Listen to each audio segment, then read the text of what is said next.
Hello and welcome to another Warcraft 3 audio commentary. This is going to be a 2 versus 2 game on the map Twisted Meadows, and this is going to be me playing with Merlin.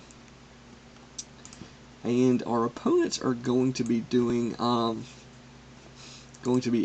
human, and I'm going to be orc, and Merlin is elf. So he says it's the first game he's played. I forget even when this was played, but at any rate, he's going to be going for an archer build, saying he's going to expand. I'm going to be going for a blade master harass with an early shop. And I think I go for grunts here. I immediately get rushed by a an archmage with water elemental, and he fast built his altar, so he shows up just as my hero comes out. There wasn't really much I could do in terms of saving that burrow, and then I chase the water elemental out and see this tower that is being upgraded to an arcane tower. So getting a message from this guy about AT, but anyways, he's going to be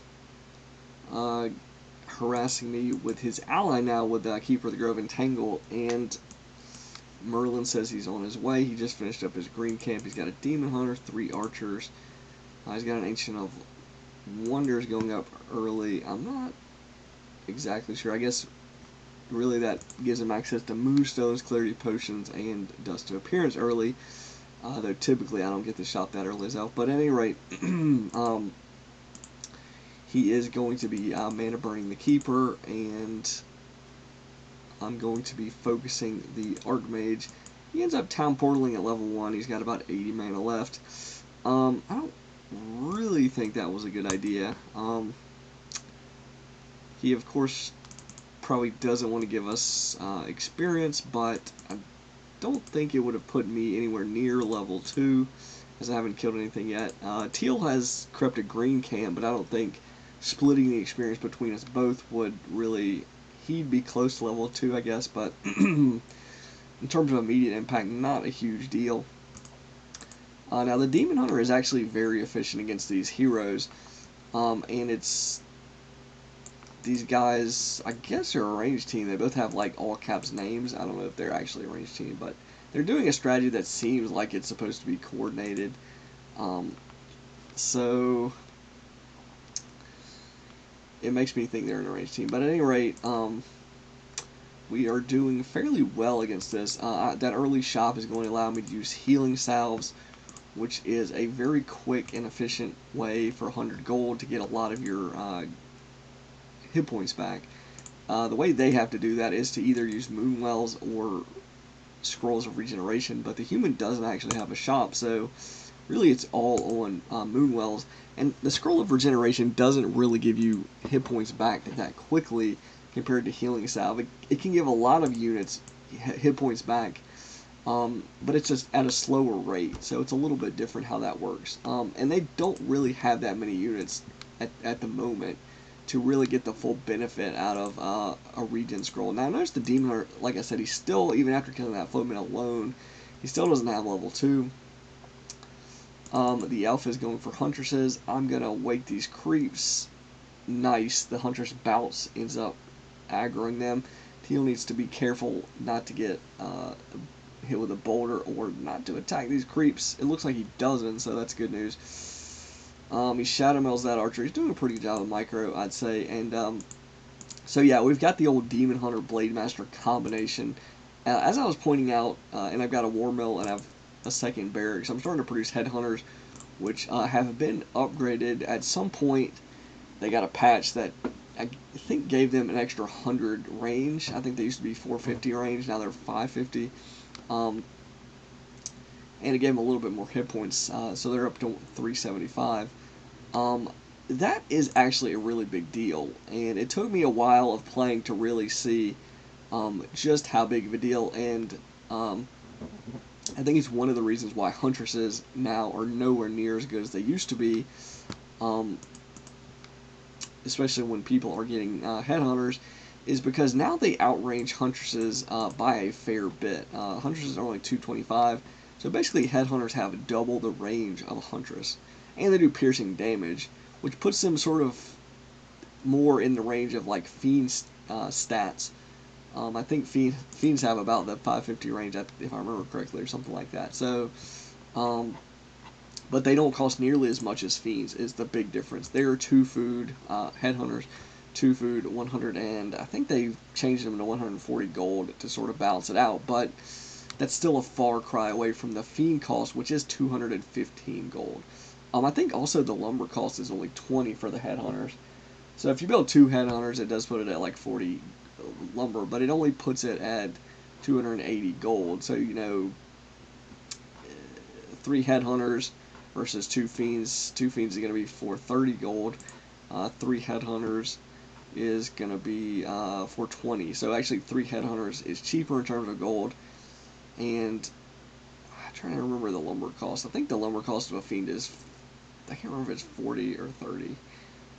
Or it might even be 20. I want to say it's 40 though. But at any rate, this battle is going to be me throwing up some towers now, and purple has switched to archers. The other thing to point out about Headhunters, 550 is actually longer range than archers until they get the longbow upgrade. So yeah, their archers are only 500, and then when they get that upgrade, I think it goes up to 700. So upgraded archers do outrange Headhunters, but that's a tier 2 upgrade. He could get it, so he might at some point. Yeah, it looks like he is going to get the improved bows upgrade. But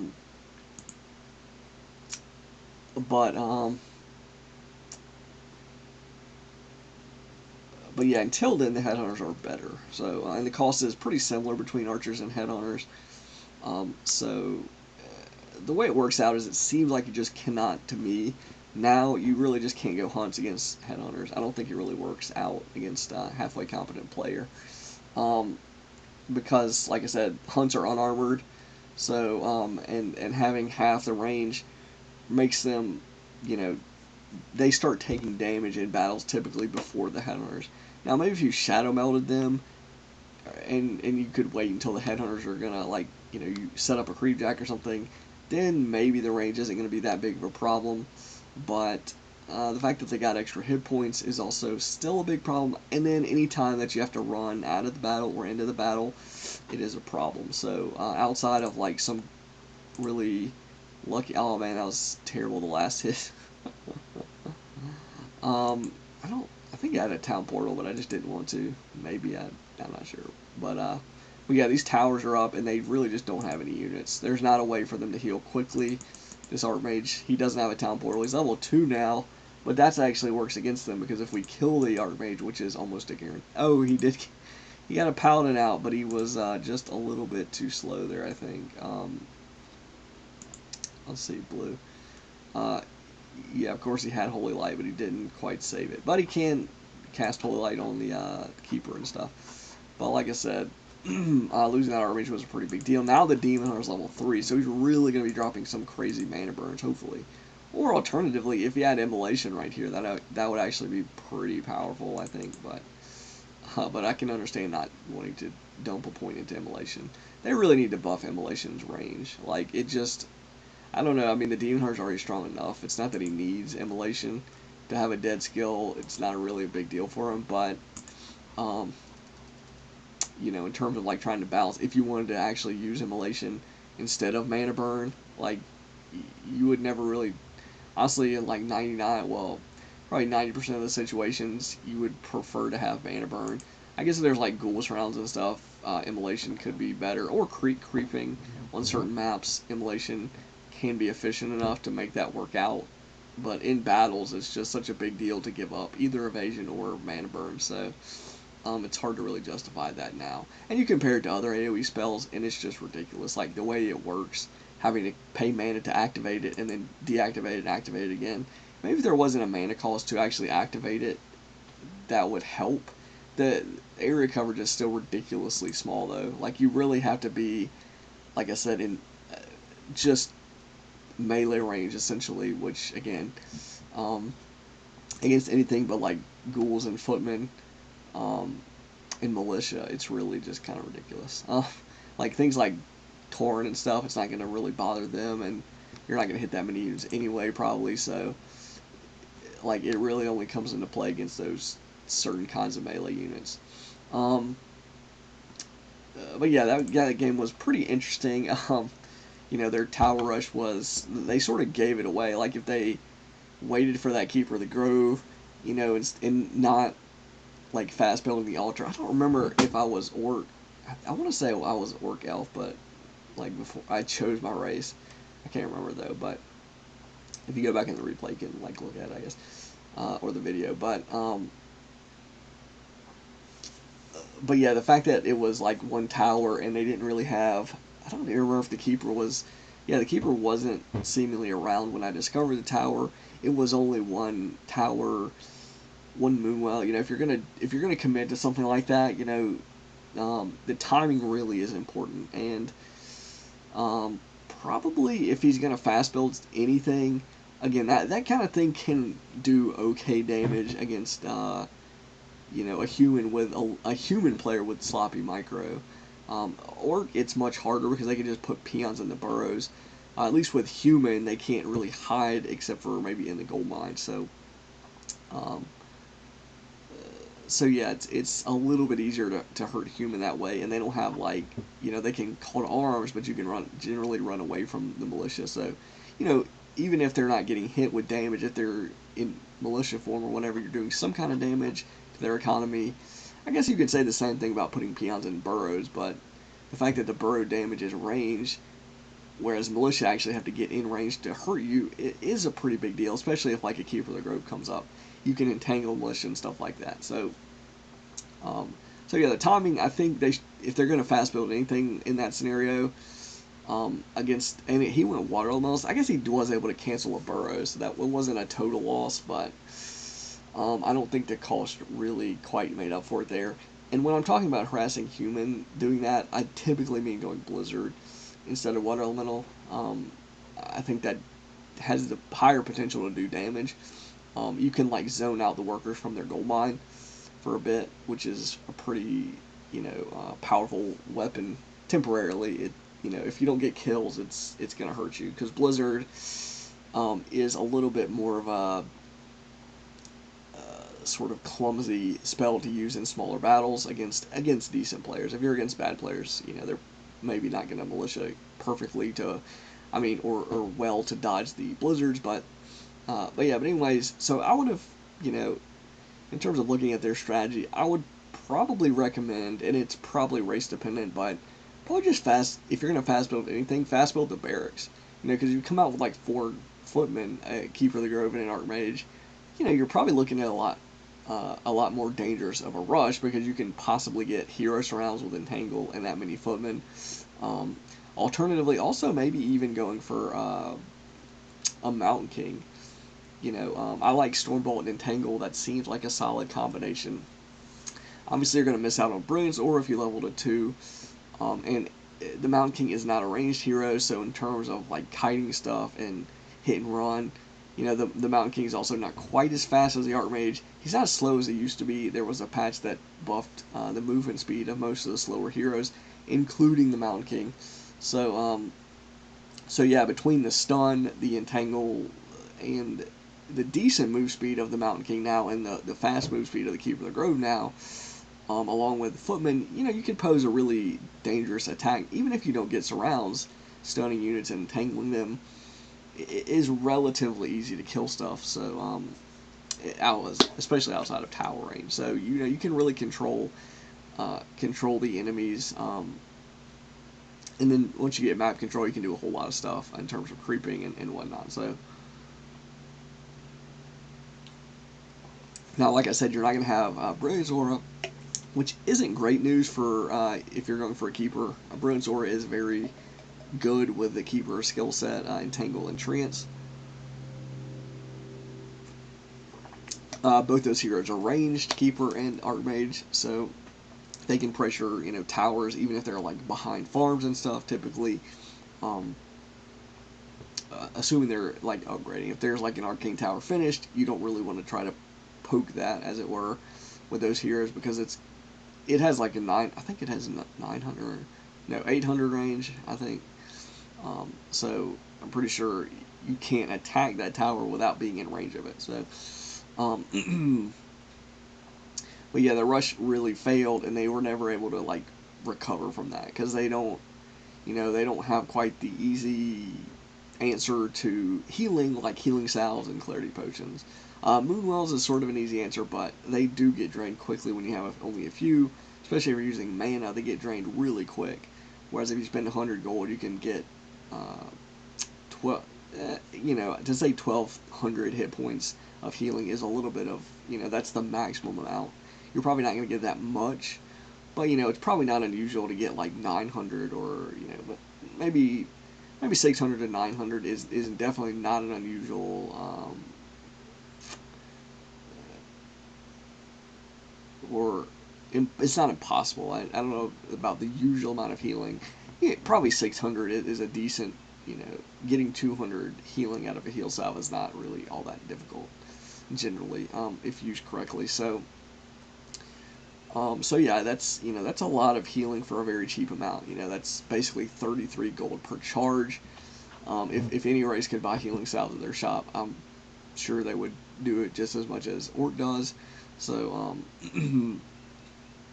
so yeah, it's one of the best items, kind of up there with Rod and Necromancy, and Clarity Potions arguably is probably as useful too. Not as, you don't get as much mana obviously from a Clarity Potion, but it's only 70 gold. So, but yeah, I thought this game was pretty, a pretty good example of how to, at first I was going for a late barracks build, and then I built a second barracks and a war mill so I could get headhunters. I'm almost to the point where now I think it's sort of hard to get that war mill into your opening build order, like a barracks and a war mill and burrows, and then if you get a voodoo lounge, it's very costly in terms of resources. The war mill build time is very slow, and it's 205 gold. And then headhunters, of course, cost a lumber, so they add a lumber cost in there, which can delay your tech, which is potentially an issue. But the trade-off is now they're more efficient, they have better stats than they did before. Increasing their range by 100. I think it was 100. It's a really significant change. It doesn't really sound like that much, maybe, but the fact that it like totally outranges all the elf tier 1 units, well, except for glaive throwers, is a big it is a big deal, because and also the cost. They're not 200 gold like grunts. They do cost lumber, so it's a trade-off there. But they're also 2 food instead of 3, so if you get like, let's say 12 food worth of units, you're either getting 6 headhunters or you're getting 4 grunts.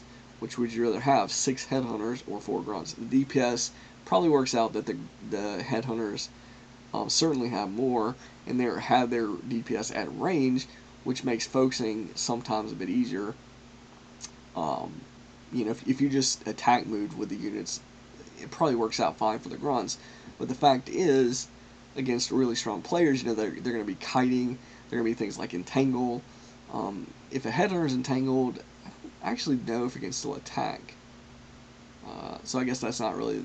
It's not like an added benefit for the headhunters getting entangled or something. I guess in snare you can probably still attack out of snare. So that helps range a little bit more than melee units. But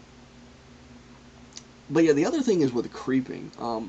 It's much harder to sort of exploit creep mechanics and AI with melee units.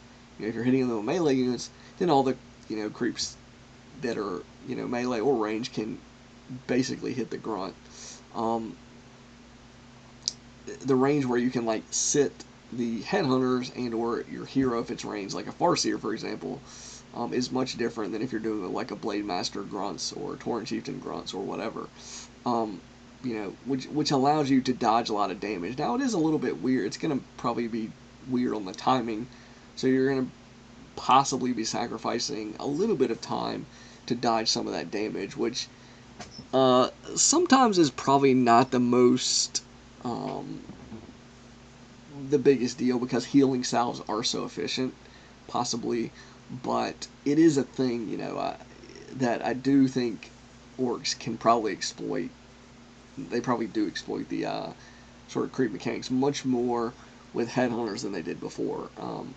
And I see this in like games with Grubby and stuff. He's a really strong player, and he probably used headhunters before in replays. Honestly, I um, didn't follow him extensively, even when the game was like when he was winning WCG and all that stuff. I see replays and stuff, but um, I can't specifically recall too many examples where he was like abusing creeps with headhunter range and stuff like that. But again, like I said, the range is actually more now for the headhunters as well. So I think they were used less in the past. But at any rate, yeah, you can creep incredibly fast with like Farseer and headhunters, or even like Shadowhunter headhunters, or really anything in headhunters, because they're so cheap and easily spammed. And they can hit air units as well. So, and again, their DPS is more cost effective than grunts typically. Um, so if the creeps are like moving around more than actually hitting you, then like the grunt hit points and armor and all that stuff is less important, and sort of the fragileness of the headhunters is less important than the DPS that they do. So that's pretty much the explanation there. And again, some creep camps are less exploitable. Like they have a bunch of ranged units anyway. They have poison damage and stuff like that. So you don't quite get the same effect as kiting like an all melee creep camp, for example. Um, but anyways, this game I thought was pretty interesting. Sort of a wonky tower attempt. It's not that I don't think that type of playstyle could work, because you did notice that like my elf ally was, he's obviously creeping his own stuff. He's not like right there with me the whole time. It would almost be impossible for his hero to be there when the armor mage showed up in my base. So sort of you can see how that works out. But the other thing to note is that other races can't really build. They can't power build their buildings. Humans are the only race that can do that. So I guess technically the human can sort of quickly mass out an army of units much faster than anyone else. But at a cost. It's a cost of resources. So I would be curious what kind of 2v2 strategies could take advantage of that. Now it is sort of a temporary. It is a temporary sort of advantage, because you are spending resources to do that quicker. But if they ever equalize, then like if they ever sort of get an army as big as yours, well, that's about the end of it, because you only temporarily were able to build units faster than them. Then after that, it's basically you should be in the same boat in terms of like being able to build units. So is it better to like get a human to fast build like 1 or 2 barracks and mass out footmen or something, or is it really not that big of an advantage? Because you can probably get like 1 or 2 extra footmen going into a battle. Is that enough to justify spending I don't know how many workers you want to fast build the building with? I mean, if you max feed somebody though, I mean, like power building a barracks with like 1 or 2 extra. I don't know about like 3 or 4. That'd probably be excessive, but maybe I don't. Being able to get those units out quicker. Footmen, now it's not. If you get a blacksmith, you can get rifles, of course, but the blacksmith cost is quite high. 160 gold is not very high, but the lumber cost, I want to say, is 60. It's like on par with like a hunter's haul. It's a little bit cheaper than a hunter's haul, so You might say, well, that's maybe you can mass out rifles or something. That'd be pretty interesting. But now I was mostly talking about footmen because they don't cost lumber. So, in terms of power building and stuff and massing them out, they're 2 food, 135 gold. So, and defend is actually very powerful. So, I would be curious if anyone's really explored that as a dedicated strategy. I've never really tried that very much in 2v2 or any team game type, honestly. So, I've sort of messed around with it in 1v1 to limited success. Um, Part of that, though, is you can do a little bit different things in 2v2 because you have access to 2 heroes potentially. So, your ally can get a Keeper of the Grove, which sort of can take care of one of the bigger weaknesses of the strategy, not having, some kind of a really strong, you can look at Stormbolt as like a sort of disable anti-micro type ability, go for surrounds and all that, but, he's not a ranged hero. If you do that, you don't have water elementals, or you can get Stormbolt with Entangle too. So it's like, getting surrounds, can be difficult. It could be much easier if you have Stormbolt and Entangle, and also have access to Moonwells and stuff.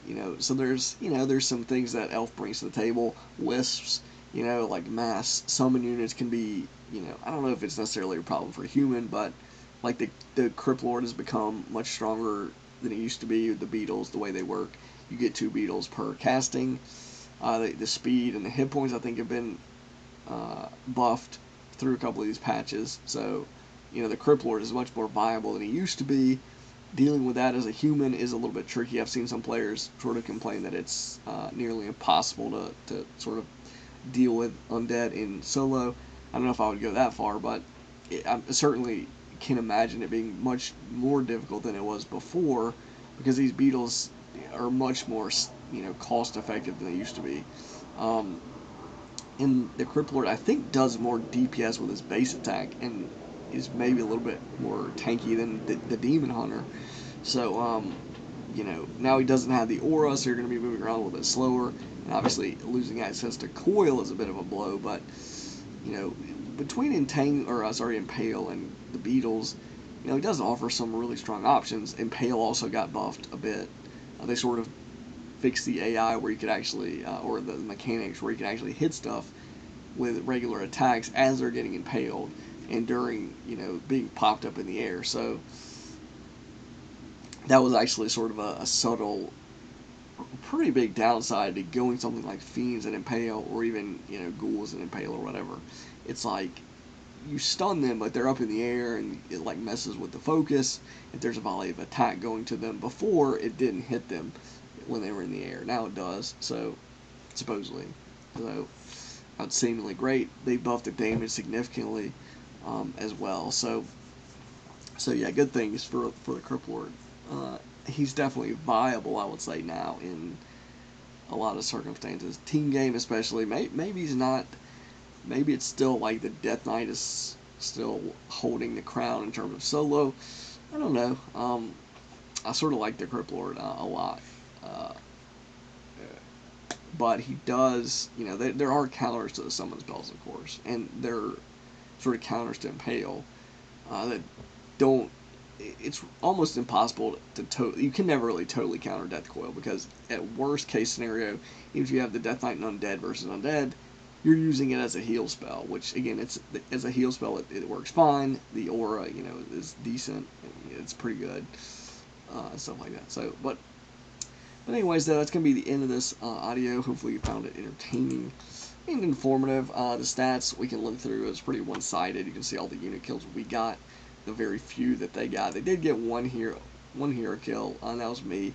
Didn't quite get the Blade Master out of there, which is very, very sad, but I think it was level 3 when he died, so that's like the maximum pain there for us. But they never got to level 3, so that's, pretty big deal. That, if they would have gotten to 3, that would have been a bit of an issue. Then again, we do have Elf, so you could bring out some Dryads. You can bring some Wisp, even in Tier 1, to really sort of hammer down their summons and their heroes and stuff. But But yeah, I don't even think that was honestly necessary.